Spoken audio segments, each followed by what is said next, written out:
Bismillah. Assalamualaikum warahmatullahi wabarakatuh. Halo semuanya, selamat datang di video presentasi saya.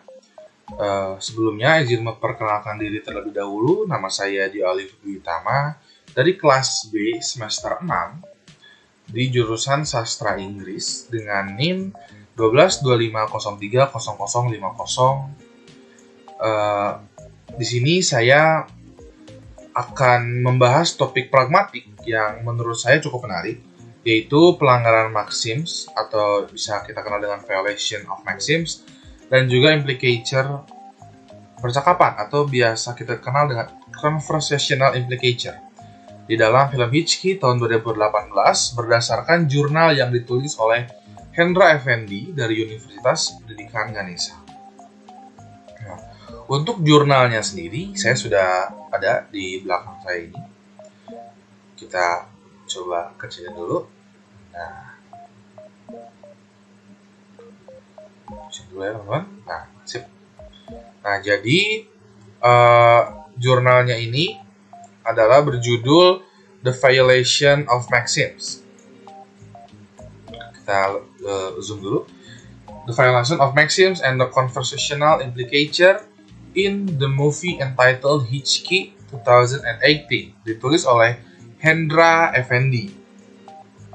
Namun sebelum kita membahas jurnalnya, alangkah baiknya saya sedikit menjelaskan mengenai maksim itu sendiri, mengenai pragmatik itu sendiri. Jadi dalam ilmu pragmatik, komunikasi bukan hanya soal apa yang dikatakan, tapi juga bagaimana kita mengatakannya dan apa yang dimaksud di balik tuturan itu. Nah, salah satu teori penting adalah cooperative principle yang dikemukakan oleh Gries pada tahun 1975. Nah, prinsipnya ini dibagi menjadi 4 jenis maxims. Yang pertama ada maxims of quantity. Ini jenis pertama, di mana kita ini harus memberikan informasi secukupnya saja. Tidak boleh berlebihan atau tidak boleh dikurang-kurangin. Jadi cukup. Lalu yang jenis yang kedua itu ada maxim of quality, di mana kita ini harus mengatakan hal yang benar, tidak boleh bohong. Lalu yang ketiga ini maxim of relevance. Jadi kita ini harus berbicara dengan relevan dengan topik yang sedang dibicarakan. Lalu yang keempat ada maxim of manner, di mana kita tuh harus berbicara dengan jelas dan tidak membingungkan. Jadi keempat maxims ini, yang tadi quantity, quality, relevance, dan manner, jika ini dilanggar, biasanya muncul conversational implicature, yaitu makna yang tidak langsung dikatakan, tetapi tersirat dalam konteks percakapan. Nah, bisa kita lihat ya di jurnal ini. Ini membahas mengenai pelanggaran maksimsnya itu dari film Hitchki. Kita langsung saja ke research question, dimana apa sih yang diangkat atau apa sih pertanyaan yang diangkat untuk membahas jurnal ini. Yang pertama ini ada what type of maxims that appear and dominate in the Hitchki 2018 movie, dan yang kedua ada how many conversational implicatures appear in the Hitchki 2018 movie. Di sini juga peneliti menggunakan qualitative research atau qualitative method dengan pendekatan close reading, dengan mencoba memahami atau memaknai dari data melalui kata-kata dan gambar yang ada di film atau di naskah film Hitchki tahun 2018 ini. Dan pada hasilnya ada the violation of maxims ini atau pelanggaran maxims ini. Penulis ini menemukan 27 total secara keseluruhan yang dianalisis ucapannya gitu. Menemukan bahwa kata-kata ini atau kalimat-kalimat ini yang ada di film itu melanggar maxims yang sudah ada. Gitu. kita bisa lihat di sini ada several characters found tend to violate the maxims in their conversation. Di percakapannya ini ada beberapa yang melanggar maxims. Nah, kita bisa lihat juga di tabel di sini. Tabel di sini kita bisa lihat penjelasannya bahwa based on the tabulation, there were 3 violations found in these movies. The violation of the maxim of manner dominated the percentages. Jadi pelanggaran maxims of manner ini mendominasi data yang ada gitu. Kita bisa lihat bahwa pelanggaran maxim of quality itu hanya 1 untuk quantity ya, lalu ada maxim of relevance itu hanya 1 dan maxim of manner itu ada 3 datanya. Nah, kita bisa lihat bagaimana sih pelanggaran dari maxim of quantity yang sudah disebutkan tadi. Nah, di film ini di menit segini, di menit 54, 48 detik dan 55 sampai 1 detik ini ada sebuah percakapan di mana Naina dan Tara ini adalah muridnya dari Naina. Jadi Naina ada berperan sebagai guru yang datang ke rumah muridnya untuk bertemu dengan orang tuanya, dan Naina bertanya kepada muridnya yang bernama Tara ini tentang kenapa orang tuanya tidak datang ke pertemuan guru dengan orang tua murid. Dan pelanggaran maksim terjadi ketika percakapan dimulai. Kita bisa lihat di sini. Nah, Tara dia mulai membuka pembicaraan dengan mengatakan, "Ma'am, why are you here?" Lalu Naina memanggil Tara. Lalu Tara menjawab dengan pertanyaan, "Today's a holiday, no?" Lalu Naina atau gurunya ini menjawab, "Holiday? No, it's parent-teacher meet. Your parents did not come?" Lalu Tara menjawab, di sini letak kesalahannya ya, di sini letak pelanggarannya. Tara menjawab, "Mom works at the fish market, and dad's not with us." Lalu Naina menjawab, "Oh, I am sorry Tara, I do not know." Dan Tara menjawab, "He's not dead, just does not live with us." Nah, di sini oleh para penulis jurnal ini itu dianggap melanggar maxim of quantity. Mengapa? Kita bisa lihat penjelasannya di sini bahwa orang tuanya tidak datang, tapi kenapa ini kata-kata "mom works at the fish market and dad's not with us" ini bisa jadi pelanggaran karena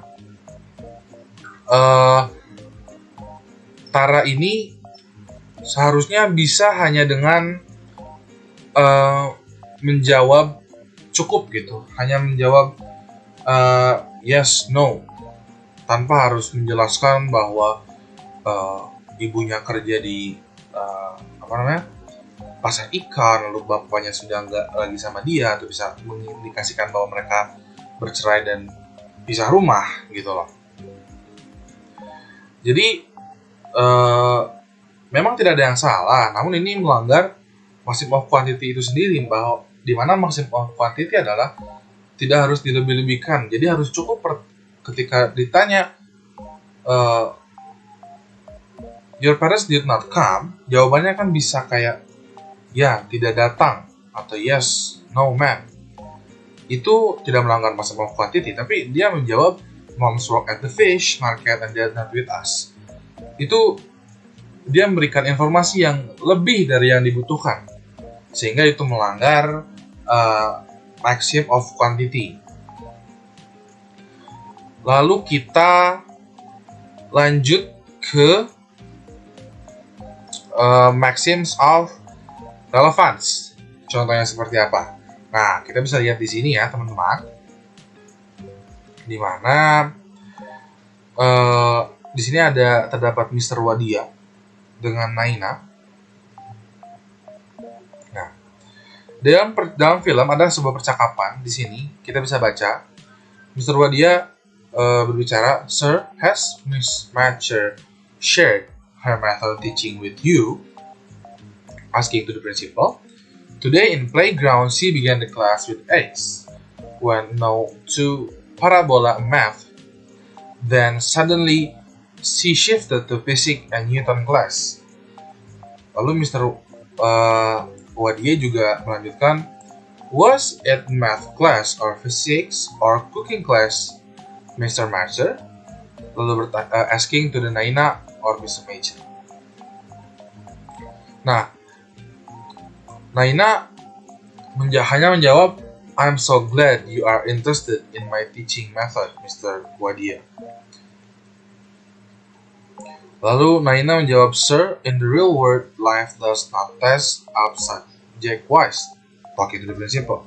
Nah, dari percakapan-percakapan tersebut, kita bisa lihat bahwa jawaban Naina ini tidak relevan dengan topik yang ditanyakan oleh Mr. Wadia. Mr. Wadia tadi menanyakan bahwa apakah ini kelas matematika atau kelas physics atau IPA atau bisa disebut, atau kelas memasak dari Mr. Mather.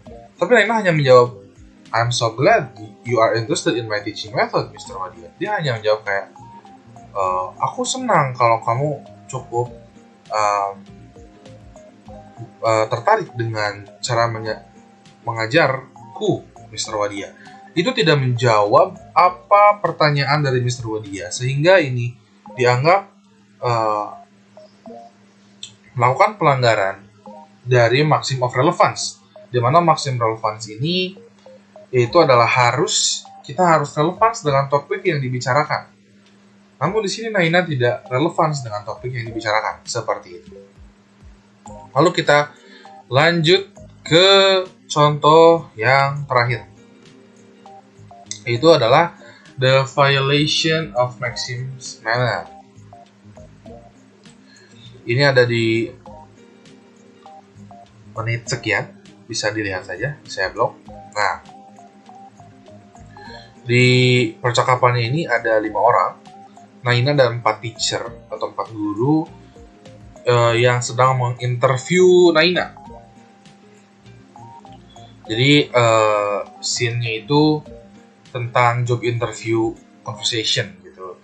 Itu dimulai dengan Naina interview dengan guru-guru yang menginterviewnya, dan guru tersebut bertanya kepada Naina, dan suddenly Naina syndrome recurs and hiccups continuously during the interview. Jadi syndrome-nya muncul. Ini adalah skripnya, kita bisa baca. Naina hiccups, dia mulai muncul syndrome-nya, lalu guru yang kedua bertanya, some water, it will stop your hiccups. Lalu Naina bilang, it's not a hiccup, sir, I have a Tourette syndrome. Lalu teacher 3 menjawab, what syndromes? Naina bilang, it's a neurological condition, man. Sometimes when the wires in the brain have a loose connection, they give a shock. Lalu teacher bertanya, so how does it stop? Lalu Naina menjawab, sir, this isn't something that stops. It does get worse when I am nervous like right now. Lalu teacher satu menjawab, so you wake up anxious even when you sleep. Lalu Naina menjawab, no sir, when I sleep, my brain sleeps. Nah, di sini penulis menganggap bahwa kata-kata tersebut melanggar maxims of manner. Nih, kita bisa lihat, the data shows that Naina violated the maxim of manner karena she gave an ambiguous response or answer. Jadi dia memberikan jawaban yang ambigu gitu, atau bahkan tidak jelas gitu, hanya bahkan sampai teachernya itu harus bertanya lagi gitu. Di kata-kata ini, this isn't something that stop, it does get worse when I'm nervous like right now. Menurut penulis yang menulis jurnal ini dianggap sebagai pelanggaran maxims gitu, karena responnya terlalu ambigu. Lalu kita bisa lihat mungkin di yang selanjutnya, di contoh-contoh selanjutnya, di yang maximum of error, karena tadi ada 3 ya teman-teman. Jadi kita akan bahas satu lagi. Di sini ada percakapan di antara teacher 2 dengan Naina. Teacher 2 bertanya, "Does it affect your drinking or eating?" Lalu Naina menjawab, "We manage well, ma'am. I do the eating. He does the drinking." Di sini kita bisa lihat ya teman-teman bahwa menurut penulis ini kalimat yang cukup membingungkan dan mengandung ambiguitas gitu. Jadi ini dianggap melanggar maxims of manner. Jadi implikatornya itu sindrom Tourette ini tidak mengganggu fungsi makanan, yang mungkin maksudnya seperti itu. Tapi dia menjawab dengan cukup membingungkan gitu. Dia menjawab, "We manage well, ma'am. I do the eating, he does the drinking." Gitu. Itu kayak cukup membingungkan mungkin untuk bagi penulis jurnal ini. Nah, mungkin itu yang kita bisa bahas dari jurnalnya. Lalu ini ada the confession indicator-nya yang muncul 5 muncul ini di luar atau sama kayak maxim of quantity, quality, sama manner yang tadi yang dilanggar. Tadi apa ada aja sih? Quantity, relevance, dan manner. Oke. Jadi kita langsung masuk saja ke bagian kelebihan jurnal ini. Nah, menurut saya kelebihan jurnal ini adalah relevan dengan teori GRIS ya. Jadi jurnal ini sangat relevan dengan teori-teorinya GRIS, pun cukup pengaplikasiannya mungkin cukup baik, lalu juga menjadikan data yang rinci dan kontekstual, lalu menggunakan tabel yang memudahkan pembaca seperti saya memahami hasil dari penelitian yang dilakukan oleh penulis jurnal. Lalu ada kekurangan dari jurnal ini. Yang pertama itu adalah kurang membedakan antara violation dan floating. Padahal keduanya ini memiliki makna yang berbeda dalam pragmatik. Violation punya makna sendiri, floating juga punya makna sendiri. Lalu mungkin juga kurang gitu dalam mendalami atau menjelaskan fungsi sosial dari pelanggaran maksim ini. Gitu. Lalu ada mungkin sedikit saran pengembangan untuk jurnal ini. Mungkin analisis ini dapat diperkaya ya dengan menggunakan teori lain. Meskipun ini membahas mengenai floating, membahas mengenai maxims dan indicator, tapi mungkin bisa diperkaya dengan speech act atau politeness strategi agar lebih bisa dianalisis dengan lebih luas gitu, bahwa ini meskipun violation tapi maknanya seperti ini, maksudnya seperti ini, itu mungkin bisa lebih diperkaya gitu dengan teori-teori seperti ini. Nah, kita langsung masuk ke kesimpulannya saja. Dari hasil jurnal ini, kita dapat simpulkan bahwa pelanggaran maksims itu bukan hanya bentuk ketidakefektifan gitu, tetapi juga strategi yang digunakan untuk menyampaikan makna tersirat, atau untuk membangun sebuah karakter, atau untuk bahkan memberi kesan dramatis dalam sebuah film. Nah, hal ini itu menunjukkan bahwa pelanggaran maksim dan implikator ini bukan hal negatif sebenarnya, tapi justru mungkin penting dalam memahami makna sebenarnya dari sebuah percakapan. Seperti itu. Nah, kita tadi sudah membahas seluruh jurnal mengenai violating maxims ini ya teman-teman.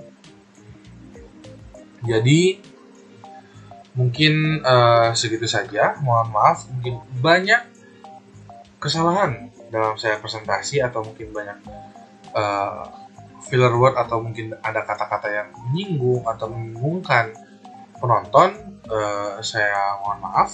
Untuk itu mungkin cukup sekian. Wabillahi taufiq wal hidayah. Wassalamualaikum warahmatullahi wabarakatuh.